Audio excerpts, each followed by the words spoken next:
Hello friends, welcome to jobs in Telugu YouTube channel. Friends, Telangana రాష్ట్రంలో outsourcing జాబ్స్కి సంబంధించి వచ్చినటువంటి నోటిఫికేషన్ యొక్క కంప్లీట్ డీటెయిల్స్ ఈ వీడియోలో చెప్తాను. ఈ వీడియో చూస్తున్న ప్రతి ఒక్కరు కూడా ఈ వీడియోని లైక్ చేయండి.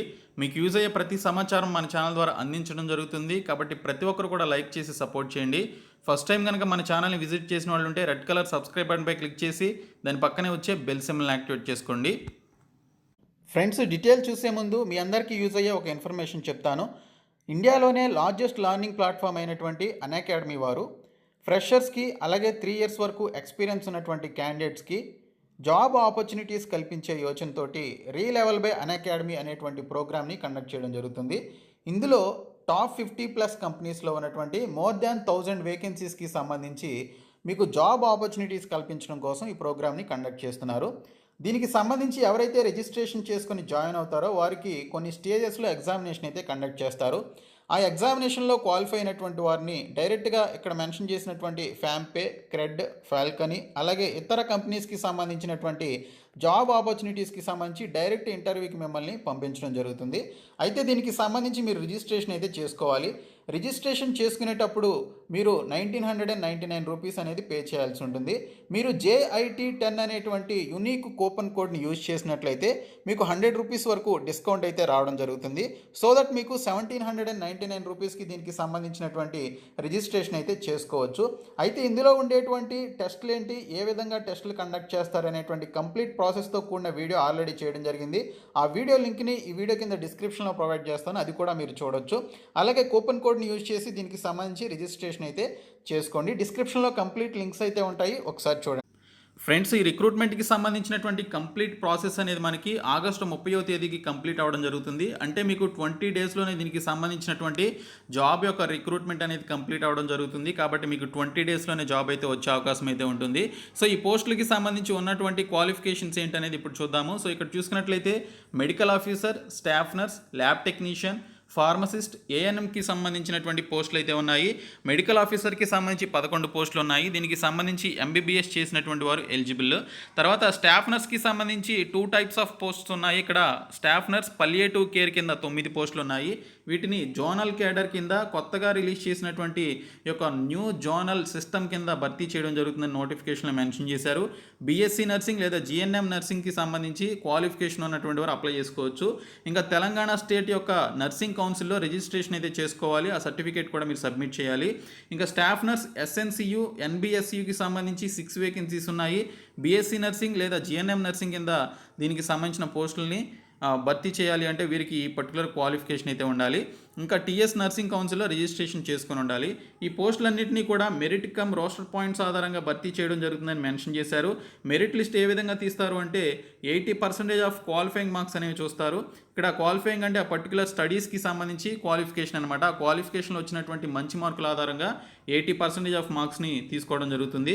ఇంకా 10% ఆఫ్ మార్క్స్ వచ్చేసి ఎక్స్పీరియన్స్ అనమాట. సో మీరు 2012లో కనుక మీరు BSc నర్సింగ్ అని, GNM నర్సింగ్ అని కంప్లీట్ చేసినట్లయితే అప్పటి నుంచి ఇప్పటి వరకు ఉన్నటువంటి ఇయర్స్ని ఎక్స్పీరియన్స్గా కన్సిడర్ చేయడం జరుగుతుంది. అంటే ఈ 7-8 ఇయర్స్లో మీకు ఎక్స్పీరియన్స్ ఉంది కాబట్టి సో 8 మార్క్స్, 7 మార్క్స్ ఈ విధంగా మీకున్నటువంటి మీ క్వాలిఫికేషన్ అయిపోయిన తర్వాత మీకు వచ్చినటువంటి ఎక్స్పీరియన్స్కి ఈచ్ ఇయర్కి ఒక్కో మార్క్ చొప్పున ఇవ్వడం జరుగుతుంది. ఇంకా 10% ఆఫ్ మార్క్స్ వచ్చేసి మీకు ఇక్కడ ఇంటర్వ్యూ బేసిస్ మీద ఇవ్వడం జరుగుతుందని మెన్షన్ చేశారు. Local and non local criteria may be followed by the new zonal system అని చెప్పేసి కూడా మెన్షన్ చేయడం జరిగింది. రాజన్న సిరిసిల్ల జోన్ కింద మనకి కామారెడ్డి, కరీంనగర్, సిద్దిపేట్, సిరిసిల్ల, మెదక్ డిస్ట్రిక్ట్స్ వస్తాయి. దీనికి సంబంధించి 1st క్లాస్ నుంచి 7th క్లాస్ వరకు ఆ పర్టికులర్ ఏరియాలో చదువుకున్నటువంటి వారిని లోకల్ క్యాండిడేట్స్గా కన్సిడర్ చేయడం జరుగుతుందని మెన్షన్ చేశారు. ఇంకా ల్యాబ్ టెక్నీషియన్కి సంబంధించి అవుట్సోర్సింగ్ బేసిస్ మీద భర్తీ చేస్తున్నారు. 2 పోస్టులు ఉన్నాయి. డిస్ట్రిక్ట్ క్యాడర్ కింద ఈ పోస్టులను భర్తీ చేస్తారు. DMLT కానీ, ఇంటర్మీడియట్తో పాటు DMLT కానీ లేదా MLT కానీ లేదా BSc MLT కానీ చేసినటువంటి వారు అప్లై చేసుకోవాలి. పారామెడికల్ బోర్డులో రిజిస్ట్రేషన్ అయితే చేసుకుని ఉండాలి. ఇంకా ఫార్మసిస్ట్కి సంబంధించి అవుట్సోర్సింగ్ బేసిస్ మీద 5 వేకెన్సీస్ ఉన్నాయి. D.Pharmacy అని చెప్పేసి దీనికి సంబంధించిన క్వాలిఫికేషన్ అయితే ఇచ్చారు. డిప్లొమా ఇన్ ఫార్మసీ చేస్తే అప్లై చేసుకోవచ్చు.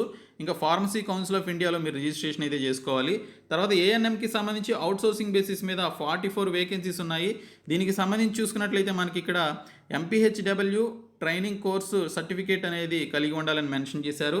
లేదా ఇక్కడ 2 ఇయర్స్ వొకేషనల్ ఎంపీహెచ్డబ్ల్యూ కోర్స్ అయితే చేసినా కూడా మీరు అప్లికేషన్స్ అయితే పెట్టుకోవచ్చు. టీఎస్ నర్సింగ్ కౌన్సిల్లో దీనికి సంబంధించినటువంటి ఈ యొక్క రిజిస్ట్రేషన్ అయితే చేసుకుని ఉండాలని మెన్షన్ చేశారు. సో వీటికి సంబంధించి కూడా ఇక్కడ రిక్రూట్మెంట్ ప్రాసెస్ ఏ విధంగా ఉంటుందనేది ఇక్కడ మనకి క్లియర్గా అయితే మెన్షన్ చేయడం జరిగింది. మీరు అప్లికేషన్తో పాటు పెట్టాల్సినటువంటి డాక్యుమెంట్స్ ఏంటనేది మెన్షన్ చేశారు.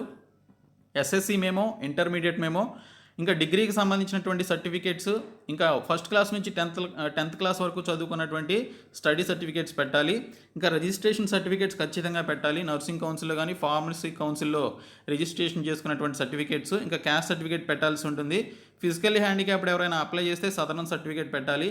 ఎక్స్పీరియన్స్ సర్టిఫికేట్ పెట్టాలి. ఆధార్ కార్డ్ కూడా మీరు అప్లికేషన్తో పాటు పెట్టాల్సి ఉంటుంది. 150 రూపీస్ ఫీ అనేది మీరు డీడీ అనేది తీయాల్సి ఉంటుంది. District medical and health officer Kamareddy అనేటువంటి ఈ పేరు మీద దీనికి సంబంధించిన డీడీ అనేది తీసి అప్లికేషన్స్ అయితే పెట్టాలి. 18 నుంచి 34 సంవత్సరాల వయసు అయితే ఇచ్చారు. దీనికి 5 ఇయర్స్ ఎస్సీ ఎస్టీ బీసీస్కి ఏజ్ రిలాక్సేషన్ ఇచ్చారు. అంటే వారికి 39 ఇయర్స్ వరకు ఉన్నా కూడా అప్లై చేయొచ్చు. ఇంకా ఎక్స్ సర్వీస్ మెన్కి ఇక్కడ 3 ఇయర్స్ ఇచ్చారు. డిజేబుల్ క్యాండిడేట్స్కి 10 ఇయర్స్ ఇవ్వడం జరిగింది. సో దీనికి సంబంధించినటువంటి రిసిప్ట్ ఆఫ్ అప్లికేషన్స్ కనుక చూసుకున్నట్లయితే ఈ నెల 10 నుంచి ఈ నెల 13వ తేదీ వరకు దీనికి సంబంధించినటువంటి అప్లికేషన్స్ అయితే తీసుకోవడం జరుగుతుంది. అంటే 10th నుంచి కౌంట్ చేసుకుంటే 4 డేస్ మనకి టైం అయితే ఉంటుంది. సో ఈ 4 డేస్లో మీరు అప్లికేషన్స్ అయితే సబ్మిట్ చేయాలి రేపటి నుంచి. ఇంకా display of provisional merit list and call for objections కనుక చూసుకున్నట్లయితే ఈ నెల 25వ తేదీన జరుగుతుంది. ఇంకా last date of receipt of objections and reply to candidates కనుక చూసుకుంటే ఈ నెల 27వ తేదీన జరుగుతుంది. ఇంకా display of final merit list చూసుకున్నట్లయితే ఈ నెల 30వ తేదీన దీనికి సంబంధించినటువంటి సెలక్షన్ లిస్ట్ అనేది పెట్టడం జరుగుతుందని మెన్షన్ చేశారు. సో ఈ విధంగా మనకి తెలంగాణ గవర్నమెంట్ నుంచి ఆ పర్టికులర్ రూల్స్ అండ్ రెగ్యులేషన్స్ని ఫాలో అవుతూ దీనికి సంబంధించిన రిక్రూట్మెంట్ చేస్తామని చెప్పేసి ఇక్కడ మనకి నోటిఫికేషన్లో మెన్షన్ చేశారు. ఇంక ఈ పోస్టులకి సంబంధించి మీరు అప్లై చేయాలి అనుకుంటే ఇక్కడ మనకి నేమ్ ఆఫ్ ది డిస్ట్రిక్ట్ అనేది మెన్షన్ చేశారు. అంటే మీరు ఏ డిస్ట్రిక్ట్ నుంచి అప్లై చేస్తున్నారు అనేది మెన్షన్ చేయాలి. అదర్ డిస్ట్రిక్ట్స్ వాళ్ళు కూడా దీనికి సంబంధించి అప్లికేషన్స్ అయితే పెట్టుకోవచ్చు. నాన్ లోకల్ కింద మీరు అప్లై చేసుకోవాల్సి ఉంటుంది. లోకల్ క్యాండిడేట్స్కి అయితే ఎక్కువ పర్సంటేజ్ ఆఫ్ ప్రిఫరెన్స్ ఉంటుందన్నమాట. నాన్ లోకల్ క్యాండిడేట్స్కి తక్కువ పర్సంటేజ్ ఆఫ్ ప్రిఫరెన్స్ ఉంటుంది. మీరు ఏ పోస్ట్కి అప్లై చేస్తున్నారని మెన్షన్ చేయాలి. డిస్ట్రిక్ట్ మెన్షన్ చేయాలి. మీ యొక్క పాస్పోర్ట్ సైజ్ పెట్టి దానికి సంబంధించినటువంటి సైన్ అనేది కింద మీరు చేయాల్సి ఉంటుంది దీనికి చివరిలో. తర్వాత చూసుకున్నట్లయితే ఇక్కడ డీటెయిల్స్ అన్నీ కూడా ఫిలప్ చేయండి. ఓకే, ఇవన్నీ ఫిలప్ చేసి మీకు సంబంధించిన డాక్యుమెంట్స్ అన్నీ కూడా దీనికి సంబంధించి అటాచ్ చేసి మీరు ఏ సర్టిఫికేట్స్ పెడుతున్నారు అనేది ఎన్క్లోజర్లో అక్కడ మీరు మెన్షన్ చేయాల్సి ఉంటుంది. మెన్షన్ చేసి ఈ యొక్క అప్లికేషన్ ఫామ్స్ని మీరు సబ్మిట్ చేయాలి విత్ ఇన్ ద టైంలో. సో ఇది మనకి దీనికి సంబంధించి వచ్చినటువంటి దీనికి సంబంధించి వచ్చినటువంటి నోటిఫికేషన్ డీటెయిల్స్. కాబట్టి ప్రతి ఒక్కరు కూడా ఈ పోస్టులకి క్వాలిఫికేషన్స్ ఉన్నటువంటి వారు అప్లై చేయండి. ఈ వీడియో మీ ఫ్రెండ్స్కి షేర్ చేయండి. Thank you so much.